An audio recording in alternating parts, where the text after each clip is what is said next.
balikan ko itong sinasabi ni Bato de la Rosa, no, na hindi si Digong ang nagtatago kay Kibuloy. Kasi malinaw naman ka-coffee, nasa Davao yan.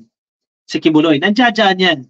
Siyempre, kailangan niya ng protection dyan. Local officials, mga opisyales, mga PNP. Hindi natin alam, no? Pero yan ang malinaw. Parang mga pelikula yan eh. Nakapattern ng pelikula sa reality. Kailangan niya ng protection para makapagtago siya dyan eh. Eh, medyo maliit ang Davao kung ikukumpara mo sa buong Pilipinas eh. Kung pupursigihin talaga yan, mabilis yan. Mabilis makukuha nila yan, maaresto nila yan kung nasaan itong si Kibuloy. Malinaw dyan na may nagtatago dyan. May nagpuprotekta dyan. Baka nasa bahay lang yan ni Juan, o baka nasa bahay lang ni Pedro, etc. So dahil nasa Davao, hindi maiwasan ng taong bayan na mag-assume na pinoprotektahan siya ni Digong. Diba? Kasi kumbaga, sa Davao, ang most capable na tinitingnan nila na magbibigay ng proteksyon sa isang fugitive, sabi nila, ay si Duterte.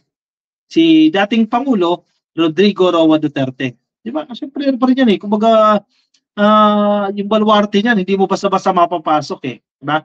Pero sabi ni Bato de la Rosa, isang senador, dating hepe din ng PNP, hindi pa sila nagkausap ni Kibuloy. Never pa sila nagkausap, pero payo niya nga harapin daw yung musika. No? Abogado yan, sabi niya. Pinagtatanggol niya si Duterte dito. Duterte ain't helping Kibuloy hide, sabi ni de la Rosa. Hindi tumutulong si Digong na itago itong si Kibuloy, sabi ni Bato, dahil isa daw po itong abogado at alam niya na bawal yan. Alam niya na labag yan sa batas.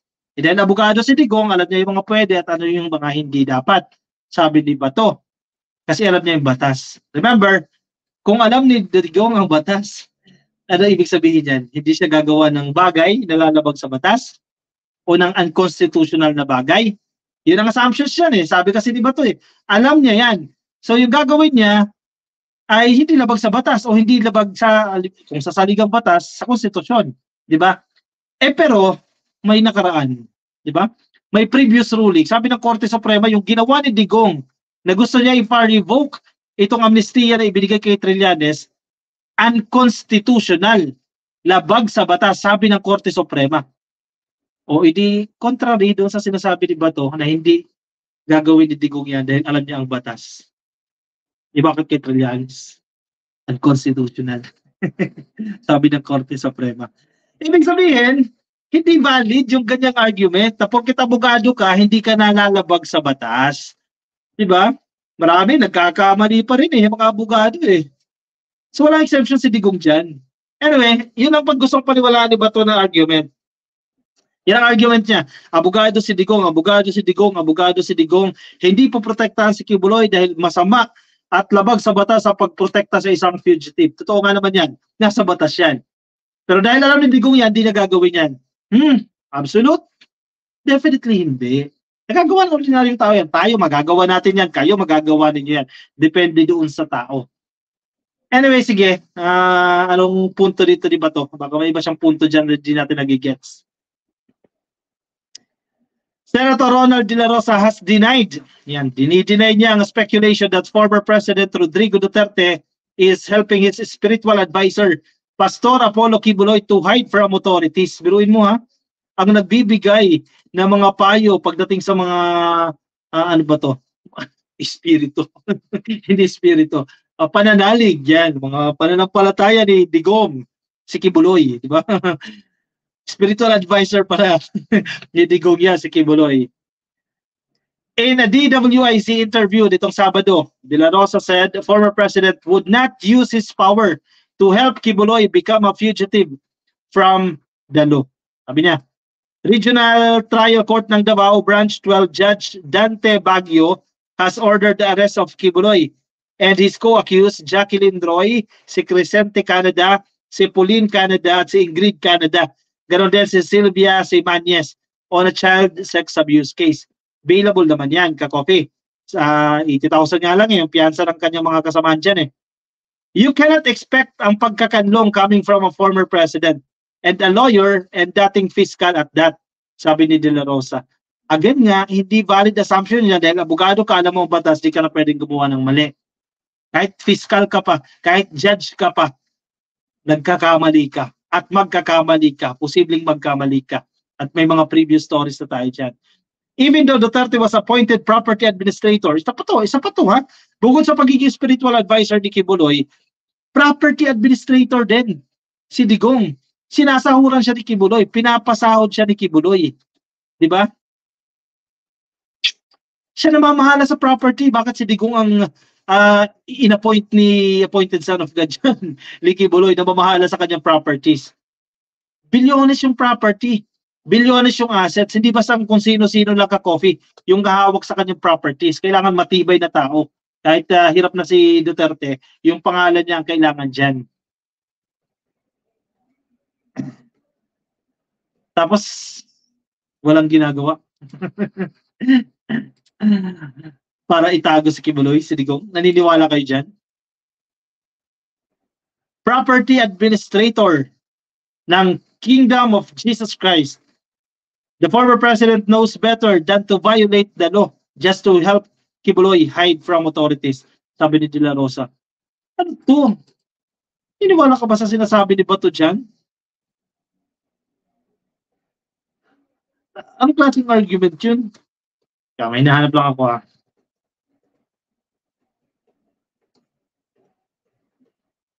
Paka-basic naman ang paka-basic ng argument. Ang hirap paniwalaan.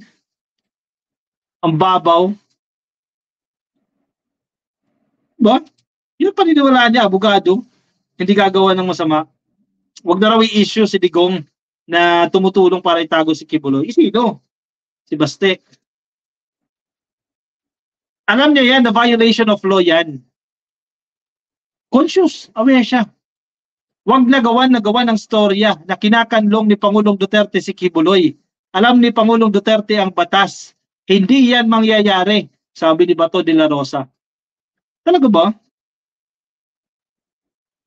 Dahil conscious siya sa mga batas, alam ni Digong ang bawal at hindi niya gagawin yan. Nagkamali na nga, may proven ng story na nga dyan, may proven cases na tayo, may previous cases na tayo, nagkamali si Digong eh. Sabi mismo ng Korte Suprema, unconstitutional yung ginawa ni Digong na pinapa-revoke niya yung amnesty na ibinigay kay Trillanes. Saan ko ba alam niya? Diba? So, mali itong argument ni Bato. The senator said both he and Duterte are calling on Kibuloy to surrender and face the charges. Pero hindi niya pa rin nakakausap si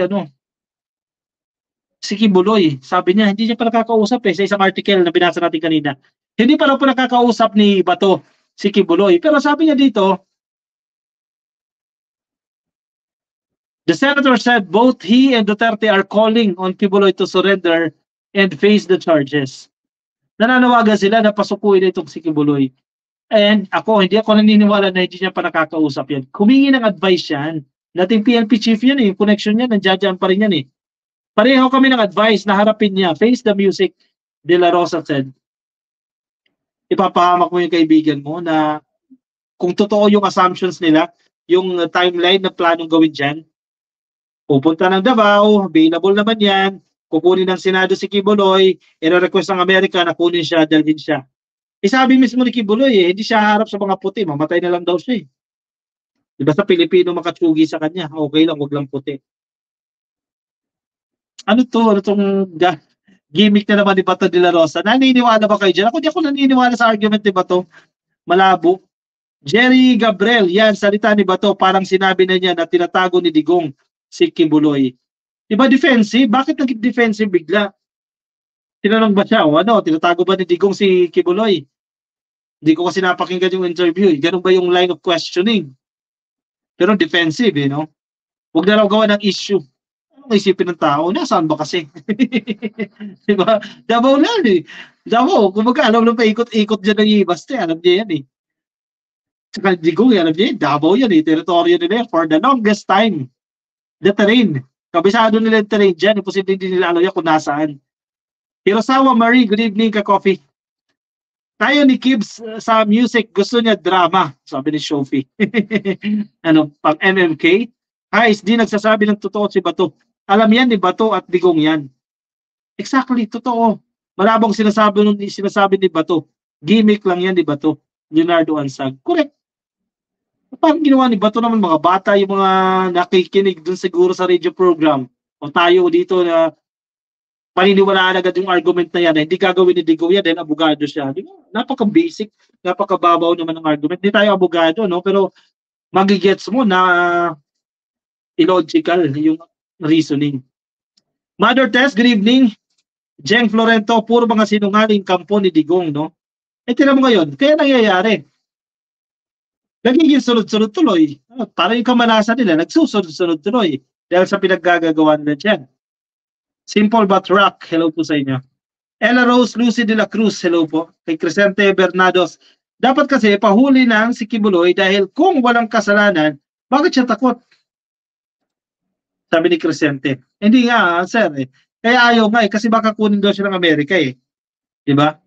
Dali siya sa Amerika. Yan ang kinakatakot niya. Mahirapan siya doon. Dito, willing siyang harapin.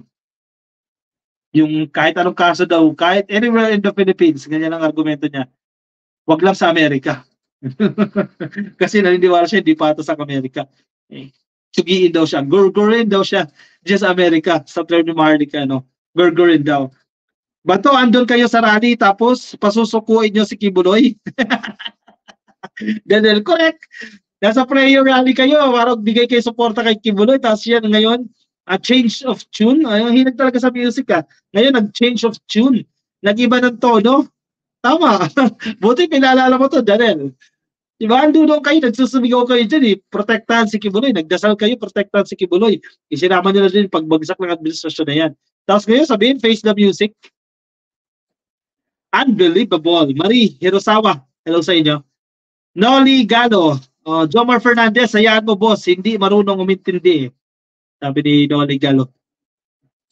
Eli Manalili, utak China, kita ng kamalian, pinangangatwiranan pa. Sabi ni Eli Manalili. Tugusin niya si Pastor Canor porket mayaman, sabi ni Glenn. Yun nga mahirap eh. Kaya tayo napupulaan dyan eh, for the longest time eh. Ganyan ang nagiging system. And we have to correct that system. Laging mayayaman lang ang anak. Diba? Polieta Ferolino. Siyempre ka-coffee, mabubuhay si Mau Kibbs kahit hindi siya gusto. Ikaw ba? May doorknob na diamond at vibrate. Oy, ano yan? Brother, hindi na. Oy, Masa-sensor tayo dyan. Mababaw na dahilan yan, sagutin yung kaso ng amo niya at Pastor Roth, sabi ni Glenn. Exactly, doon.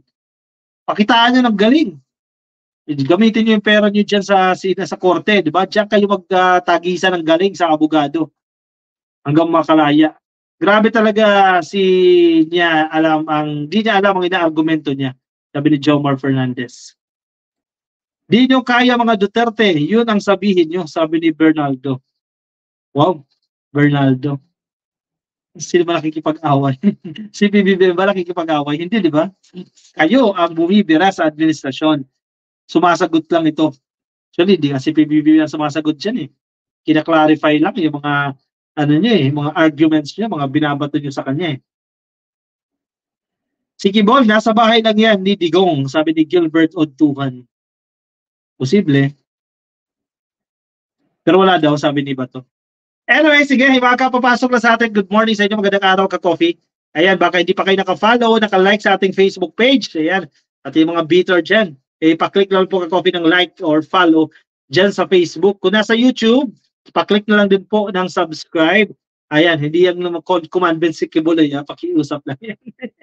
At attendance check sa mga kapapasok lang, i-click lang po yung like ka-coffee dyan sa ating stream no sa YouTube. At kuha na ng kape ka-coffee para move on tayo sa ating next and last topic ngayong araw po ng Sabado.